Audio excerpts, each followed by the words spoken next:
अस्सलाम वालेकुम 7th class. बेटा कैसे हैं आप सब लोग? उम्मीद करती हूँ कि सब लोग खैरियत से होंगे। तो जी बेटा, अब हमारा सब्जेक्ट है साइंस और साइंस में हम चैप्टर नंबर 1 उसकी एक्सरसाइज कर रहे हैं। तो चले बेटा जल्दी से अपनी बुक और नोटबुक ओपन करें और उसके बाद बुक में एक्सरसाइज ओपन करें।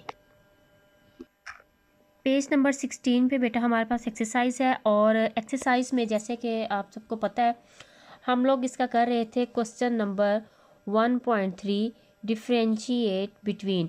अब डिफ्रेंशिएट बिटवीन में हमने इसका पार्ट 1 भी कर लिया था, सेकंड भी हमारा हो चुका है और अब हमने करना है इसका थर्ड पार्ट हमारे पास क्या है बेटा? वो पूछ रहे हैं कि differentiate between diffusion and osmosis.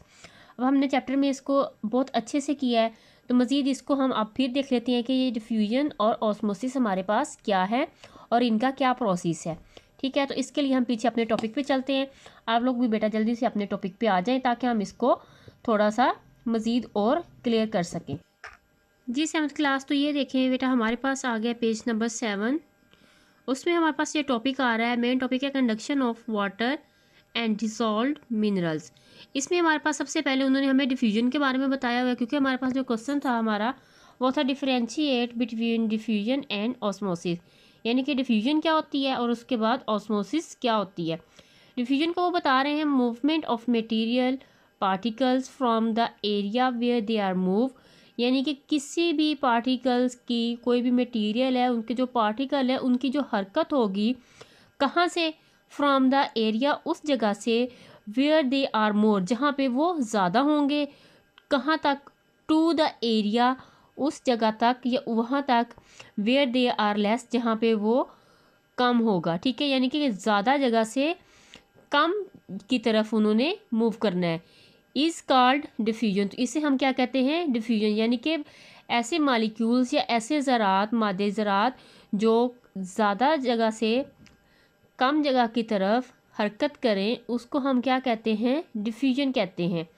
अब डिफ्यूजन की इसमें सिंपल से एग्जांपल है बेटा जो हमारे डेली लाइफ में भी हम लोग यूज़ करते हैं और हमें उसका पता भी होना चाहिए। वो है हमारे पास परफ्यूम।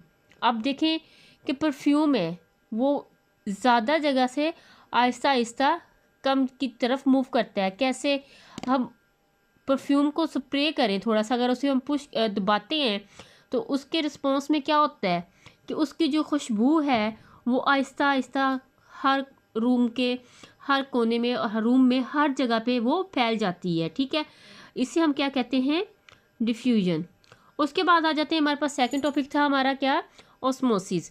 अब डिफ्यूजन ऐसी डिफ्यूजन थ्रू द मेम्ब्रेन्स, यानी कि एक मेम्ब्रेन्स के ज़रिए हो, लाइक द सेल मेम्ब्रेन, जैसे कि एक सेल मेम्ब्रेन होती है। ठीक है, इज़ कॉल्ड ऑस्मोसिस। तो उसे हम क्या कहेंगे? ऑस्मोसिस कहते हैं। अब ऑस्मोसिस के लिए हम ये कह सकते हैं कि आसानी के लिए, ताकि हमें ये याद रहे कि कम महलूल वाली जगह से ये ज़्यादा महलूल, यानी कि कम से ज़्यादा की तरफ, डिफ्यूजन थी ज़्यादा से कम की तरफ, और इसको हम इस तरह भी याद रख सकते हैं ये कम महलूल वाली जगह से ज़्यादा महलूल वाली जगह की तरफ जाती है। और इसका प्रोसेस जो क्या है, इसकी डेली लाइफ में जो एग्जांपल है हमारे पास वो है, आप जैसे देखिए जो किशमिश होती है बेटा, उसे अगर हम पानी में डालें, ठीक है, थोड़ी देर के बाद अगर हम उसे देखेंगे तो वो फूल जाती है। तो क्या होता है कि इसमें जो पानी है वो उसके अंदर दाखिल हो जाता है और वो ऑस्मोसिस हो जाती है। क्लियर हो गया बेटा? तो इसको लिखने का मेथड आपको पहले भी बताया गया है कि जहाँ भी डिफरेंशिएट वाले जो हमारे क्वेश्चन चल रहे हैं उसको बेटा हम लोगों ने लाइन ड्रा करके एक साइड पे डिफ्यूजन के बारे में लिखेंगे और दूसरी साइड पे अपने ऑस्मोसिस के बारे में लिखेंगे। क्लियर है बेटा? तो यही आज की आपकी डायरी है। चैप्टर नंबर 1 क्वेश्चन नंबर 1.3 उसका पार्ट है 3।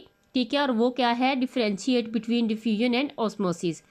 इसको प्रॉपर अरेंज करके आप लोगों ने, जैसे लास्ट लेसन में बताया मैंने आपको, उसी तरह आप लोग लाइन ड्रा करके एक साइड पे डिफ्यूजन और ऑस्मोसिस अपनी नीट नोटबुक पे इसको राइट कर लेंगे और अच्छे से इसको याद भी करेंगे। ठीक है, थैंक यू बेटा।